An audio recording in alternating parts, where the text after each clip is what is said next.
ಫೈರೋಸ್ ಪಠಾಣ್ ಅಂತ ಸುಮಾರು 32 ವರ್ಷ ಧಾರವಾಡ ಉಪನಗರ ಪೊಲೀಸ್ ಠಾಣಾ ಸರಹದ್ನಲ್ಲಿರೋ ಮಾಳಾಪುರ ಅನ್ನುವಂಥ ಒಂದು ಏರಿಯಾದಲ್ಲಿ ಮನೆಯಲ್ಲಿದ್ದಂಥ ಸಂದರ್ಭದಲ್ಲಿ 9:30ಯಿಂದ 10 ಗಂಟೆ ನಡುವೆ 3-4 ಜನ ಬಂದುಬಿಟ್ಟು ಇವರಿಗೆ ಹಲ್ಲೆ ಮಾಡಿದ್ದಾರೆ.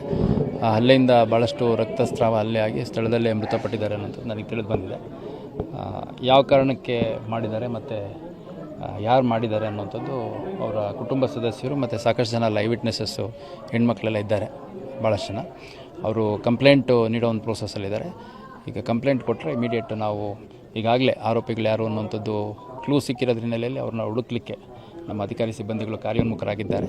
ಆದಷ್ಟು ಬೇಗ ಆರೋಪಿಗಳನ್ನು ಅರೆಸ್ಟ್ ಮಾಡುವಂಥ ಕೆಲಸ ಮಾಡಲಾಗಿದೆ. 6 ಮಂತ್ಸ್ ಬ್ಯಾಕು ಒಂದು ಕಂಪ್ಲೇಂಟನ್ನು ಬಂದಿತ್ತು ಸರ್ ನಿಮ್ಮ ಹತ್ರ, 4-5 ಜನ ಹೆಸರು ಅದರಲ್ಲಿ ಇತ್ತು ಸರ್, ಮೆನ್ಷನ್. ನಾನು ಪರಿಶೀಲನೆ ಮಾಡ್ತೀನಿ ಯಾವಾಗ ಬಂದಿತ್ತು, ಯಾವ ಸ್ಟೇಷನಿಗೆ ಬಂದಿತ್ತು ಅನ್ನೋದು ವೆರಿಫೈ ಮಾಡ್ತೀನಿ. ಈಗ ನನಗೆ ಎಕ್ಸಾಕ್ಟ್ಲಿ ನನಗೆ ಮಾಹಿತಿ ಇಲ್ಲ. ಇದು ನಮ್ಮ ಸ್ಥಳೀಯ ಪೊಲೀಸ್ ಠಾಣಾ ಅಧಿಕಾರಿಗಳ ಹತ್ರ ಮಾಹಿತಿ ಏನಿದೆ ಪಡ್ಕೊಂಡು ನಾನು ಮುಂದೆ ಕ್ರಮ ಕೈಗೊಳ್ತೀನಿ. ಸರ್, ರಾಜಕೀಯ ದ್ವೇಷ ಆಮೇಲೆ ಹಳೆ ವೈಷಮ್ಯ ಅನ್ನುವಂಥದ್ದು ಕೆಲವೊಂದು ಬರ್ತಾ ಇದೆ ಸರ್ ಅದರಲ್ಲಿ, ಯಾಕಂದರೆ ಬೆಳೀತಾ ಏನಾದರೂ ಹೇಳಿದ್ದಾರೆ ಸರ್ ಮನೆಯವರು ಏನಾದರೂ? ಇಲ್ಲ, ಈಗ ಅವ್ರ ತಾಯಿ ಮತ್ತು ಅವರ ಸಿಸ್ಟ್ರು ಅನಿಸುತ್ತೆ, ಅವರಿಬ್ಬರ ಹತ್ರ ಮಾತಾಡಿದೆ ನಾನು. ಸೊ ಅವರು ಯಾರು ಈ ಕೃತ್ಯ ಮಾಡಿದ್ದಾರೆ ಅವ್ರಿಗೆ ಶಿಕ್ಷೆ ಆಗಬೇಕು, ಯಾವ ರೀತಿ ಹೊಡೆದ್ರು ಅನ್ನುವಂಥದ್ದು ಅಷ್ಟೇ ಹೇಳ್ತಾ ಇದ್ದಾರೆ.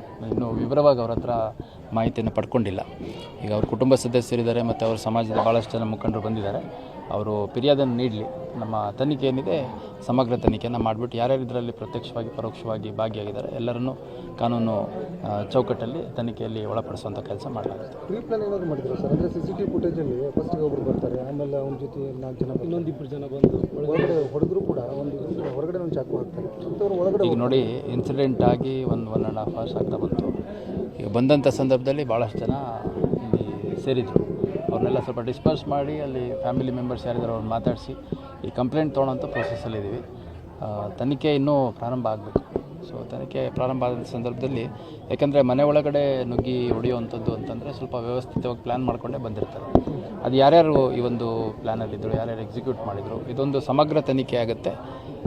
ಈ ರೀತಿ ಘಟನೆ ಮರುಕಳಿಸದ ರೀತಿಯಲ್ಲಿ ಒಂದು ಅತ್ಯಂತ ಸಮಗ್ರ ಮತ್ತು ಸಂಪೂರ್ಣ ತನಿಖೆ